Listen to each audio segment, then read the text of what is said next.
Hello and welcome to another Tinto Maps video. This time we are going to be having a look at Western Africa now. The big standout that we can see from this map is, of course, the Mali Empire, which is rather large and kind of makes you think, oh, this area will be very simple if you just play as Mali, and then, you know, who among these smaller tags could possibly stand against Mali. But then you have to think, what is the situation of Mali in 1337? And, well, Mansa Musa, possibly the richest man to have ever existed, is the ruler of Mali in 1337. He's been ruling for some time. However, he also dies in 1337, so quite possibly we are going to get into a situation with Mali where this country is going to fracture upon the death of Mansa Musa. And I think that would be kind of interesting and make a game as Mali quite fun. You know, you start off as with the richest human being to ever live, and then on his death, your empire fractures, and you're going to try and put that back together. I just think that's kind of an interesting concept. But anyway, without further ado, let's actually go and have a look and see what Tinto has to say on the matter. Welcome once more to Tinto Maps, the day of the week for map lovers. Yeah, map. We're all map nerds. We play map games because we're map nerds. It's a fact. This week we'll be taking a look at Western Africa. These lands were named historically in different ways, although probably the most widespread naming was Guinea, which also names the Gulf that makes for the southern limit of the region, with the Atlantic Ocean being to the west, the Sahara to the north, and the lands around Lake Chad, meaning for the approximate eastern border. With these regions, we're also leaving the easy mode map making of Project Caesar, as getting comprehensive sources of information for 1337 for most of sub-Saharan Africa is challenging, yes, for sure. As the traditional historical record was oral, in contrast with the written records as usual in Eurasia.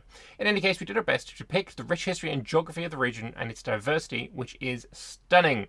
And here is another image of the map. It is a lovely map. I do think it is one of those areas that is suffering from the lack of a terrain map mode, because of course when you're looking at this area in EU4, of course, you're seeing the various jungles and the terrain that is going on here, and it looks really good in EU4. And having that all replaced with this watercolor, honestly, kind of like a desert, it's not as good. Let's be honest, it's not as good. So I think definitely this area is going to be getting some big benefit from a terrain map mode, which is on its way. The most important country and one of the world's great powers is the Empire of Mali, which in 1337 was at its height, still ruled by the infamous Mansa Musa. It controls not only the core lands of the Mandi-speaking peoples, but also holds the overlordship over Jolof, most of the fertile Niger river basin, and some of the most important Saharan outposts. To its southeast, the Mossi are organized into several polities: the Ouagadougou, the Guirico, Yatenga, Busuma, Tenko-Dogo, and Liptako. I think I did reasonably well there. South into the coast, Kong, Dagbon, Bonoman, and Mankasim are polities ruled by the Diyula, Dagbeni, and the Akan, the last two. To the east, Fada, Nagorma, Borgu, and Mumprugu connect with the lands of the Hausa, which rule from several city-states: Kebi, Gobir, Zafara, Katsina, Dauro, Kano, Rano, and Zazao. Further to the east, the Empire of Kanem rules the lands around Lake Chad from its capital of Njimi, and over some of the Saharan corridors, making its region's second wealthiest country. And finally, further to the south are the lands of Nupe, or Nupe, I think, and the Yoruba, Oyo, Ife, Ijebu, Owo, the Edo in Benin, and the Igbo in Neri. Cool, good stuff. For dynasties, dynasties of the region are a mix of well-known ones, such as the Kieti of Mali, how do you do an N and then a D? Nadai? Nedii, that one of Jolof, or the Seifoa of Kanem, and randomly generated ones for the rest of the polities, as we don't have good enough sources on who was ruling over most of them in 1337. Fair enough. Good stuff. Definitely, yeah, we can see Mali also has some of the land in these oases to the north. Kanem has some land in the oases there as well. Very cool. For locations, this is what we are getting for locations. Definitely getting much more granularity on the coastline, especially in Jolof is really quite dense. Benin, quite dense as well. But then when we're going further inland, it gets a little bit less. But still, this is a lot more dense for locations than I was maybe expecting. This is really, really nicely done. If we have a look at more detailed maps, we can have a look here. I don't know what areas would be most important to point out, but yeah, look at the granularity over in the Jolof region is huge compared to further inland. That's really nice to see. Southern coast as well.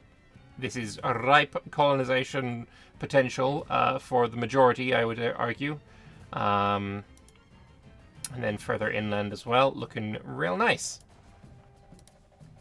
Very nice indeed. Locations of Western Africa. Tried our best to find suitable locations, correct naming, etc. Although I'm sure there'll be plenty of feedback to apply. Very cool. Okay then. As for provinces, this is a lot more akin to what we will find in EU4, for example. This is roughly the amount of granularity that EU4 has in its provinces. So cool stuff. And then moving on to areas as well. Looking all right there. Cool. As for terrain, probably the most boring terrain map that we've had so far. It's either tropical or it's arid, except this one little oasis. But no, that's pretty funny. I like that. We also have the topography. Lots of flatland, some hills around here. Marshes along the coastline is very interesting as well. Hills dotted around all over the place. Mountains as well, some plateaus. Very cool. Also, we're getting a good look at the ocean stuff. So, coastal oceans and then oceans. Very nice. And the vegetation as well. Jungle along the southern coast, forests, woods. So basically, it's getting super dense, less dense, no density at all. It's very, you know, the granular. I keep saying the granularity, but it is granular, like a change as you go further inland. It's getting more and more sparse to the point where you end up with sparse at the top, and then of course desert.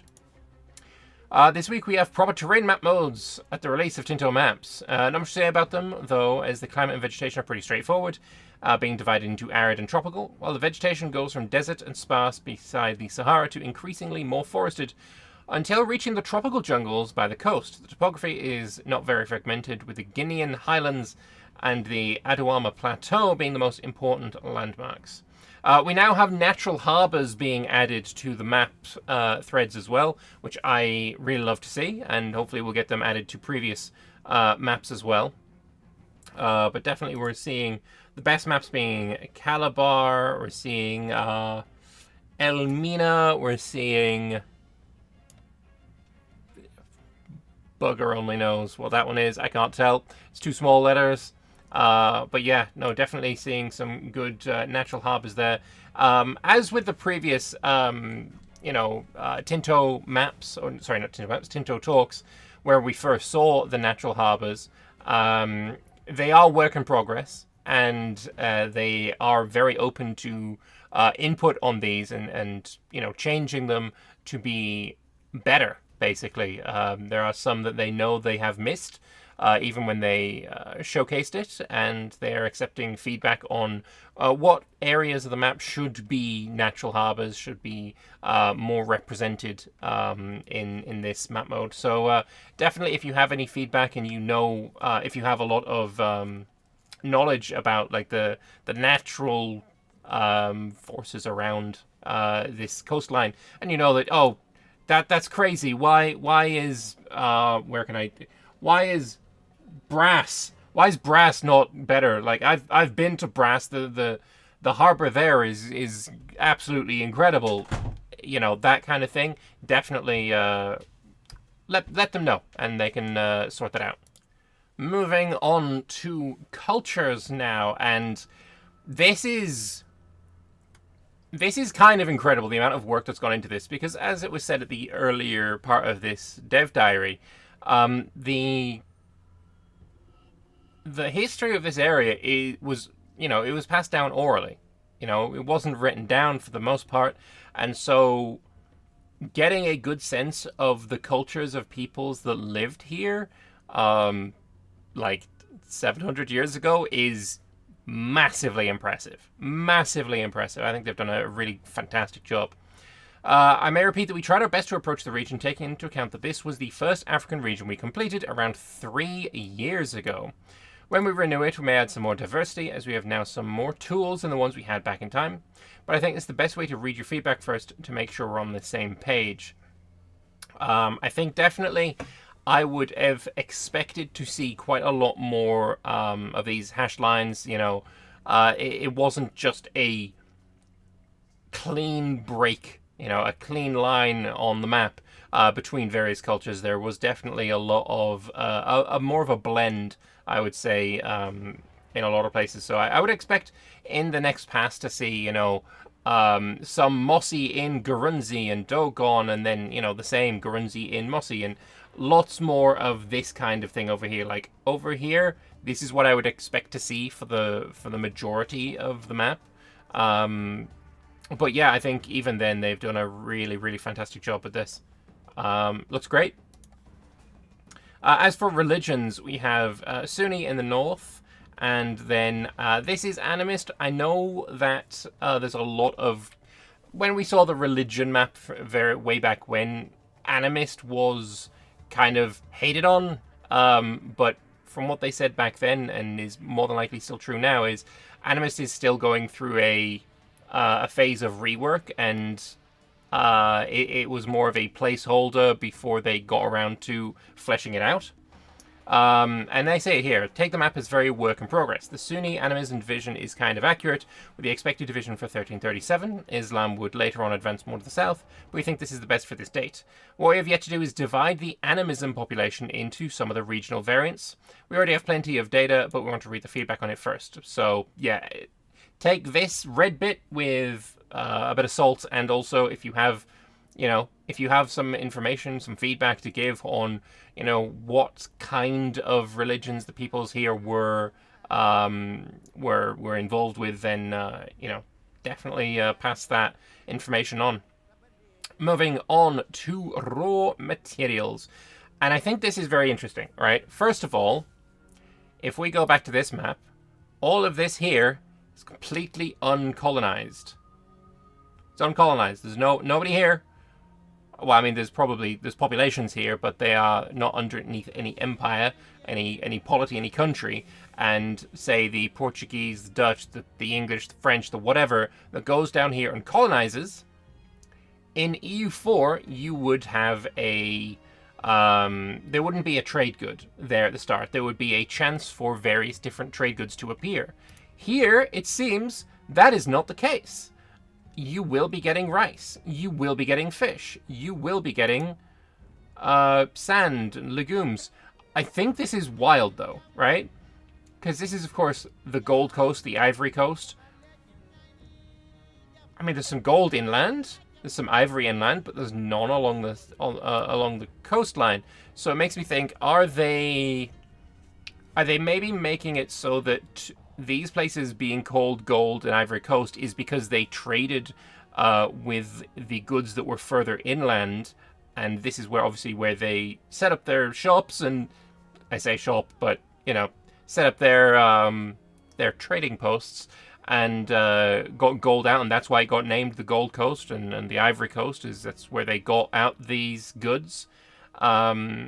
Because of course they're not on the coast. Neither ivory nor gold is along the coast. Whereas in EU4, quite often it would be. But yeah, there is so much gold here. Like tons and tons of gold. That's why Mali would be so bloody rich, of course. There is a decent, well, I'd say there's a decent amount of ivory. There's not as much as I was maybe expecting, though. Of course, we have our classic medicaments. It makes all of the sense. And then, quite a lot of livestock. You can definitely see quite a lot of livestock around the place, which makes sense. Fish along the coast obviously makes sense. Lots of legumes as well. Very cool. The goods of the region are quite diverse and very dependent on the geography. In the Saharan lands, there is plenty of locations with resources such as salt, copper, or alum. Regarding this resource, the lands to the north of Lake Chad make for the densest alum hub in the world for 1337. Very cool. Okay. Something that historical sources talk about.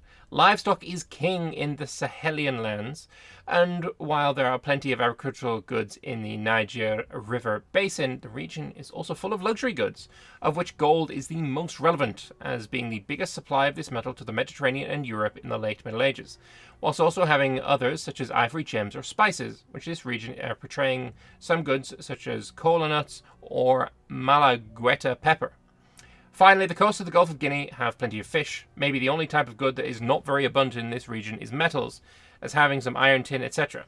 But not much in comparison with other regions. That is true. You can see some iron here, a little bit of copper here, but yeah, very little else. Amber is something I wasn't expecting to see in Africa. I was under the impression that amber was a very specifically European thing. There wasn't much elsewhere, but yeah, seeing amber here is a bit of a surprise to me, for sure. As for markets, we have a few. We have the Benin, Bego, Niani, Kano, and Najimi markets. Very cool. Markets of the region, we have an interesting distribution. The most important ones in 1337 are Niani, Kano, and the Najimi, which are also connected to the North African markets, making it possible to get plenty of wealth by exporting well-in-demand goods throughout the Sahara. For instance, exporting gold or alum for good money is a very viable strategy at the moment. Later on, after the Age of Discovery, the coastal markets may get connected to other markets, making them more relevant, and maybe switching the power balance of the region from the north to the south, as historically happened. But take it as a maybe, not for granted, of course. Of course, indeed. But yeah, Benin being coastal means it can spread its influence further along the coast, and Niani is not able to breach that waterline. So Benin, I think, being a prime target for colonization, conquestness. Yep. Population-wise, we have here 707,000 for Mali. Honestly, a little bit small for what I was expecting, but that's purely an ignorant expectation. I don't have any more information, of course, than the devs themselves who've looked into it. The population of the region. We've improved a bit our tracking of the population data to avoid further problems like the one we had with Germany. I can tell you that the total population of Western Africa is around 5.6 million people, which is divided into 2.2 million for the Sahel and 3.3 million for the coast of Guinea. You may very well notice that the hegemonic power here may be Mali with around 700,000 people, but also that there are many more people not living under the rule of a polity than living under it, which will make for an interesting gameplay on how to deal with it. More about this in a later Tinto talk soon. Right, if we go 5.5 million, you add up all of these numbers, which I'm not going to do on camera because that would be silly, and then subtract that from 5.6, yeah, we'll be able to see that there are, I guess, along this coastline, this area here, around here, etc., quite a lot more people. 3.3 million for the coast of Guinea. And they are non-politicized pops, I guess. More detailed population maps. We'll have a look at these as well. Any standouts there? Anything that breaches 10,000? Got a 20,000 here. I don't know where the capital of Mali would be. 13,000, 37,000. Okay, so definitely getting more dense in the south. Let's have a look at the southern coast. Yeah, lots of people along the coast, like 15,000 living just here, and there is no polity there at all. It's certainly going to be making colonization interesting. Moving on, like, very difficult to see. Like, even this is zoomed in, I can barely tell that this one is 12,000 and something.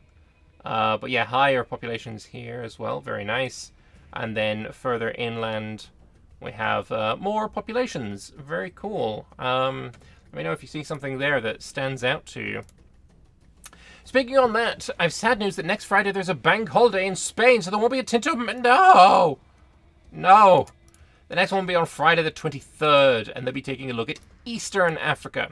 Until then, they may stay tuned, as we're replying to feedback as usual, and we may have some informal maps incoming. Very nice. I look forward to it. Eastern Africa, so we're going to be seeing the likes of Ethiopia, Somali, that kind of thing. Are we taking Eastern Africa to be the Horn of Africa? That would be cool. I eagerly look forward to that. But yeah, I would like to know what you guys think. If you have any thoughts upon Western Africa, is this going to be a region that you are interested in playing? Because I know myself, I did not play that much in this region. I think that is probably true for most people. I have played as Benin. I played as Songhai, which, they're not on the map at the start of the game, which is a surprise that I didn't actually bring up earlier. But I think I will look forward to playing as Mali and seeing if I can carry on the legacy of Mansa Musa somewhat. I think that could be kind of fun. But let me know what you guys are thinking. Is this a place that you're going to play, or is it going to be a place that you're more interested to colonize? Let me know in the comment section below, and I will see you tomorrow for some Tinto responses to Wednesday's Dev Diary. But until then, thanks all for watching, and bye-bye.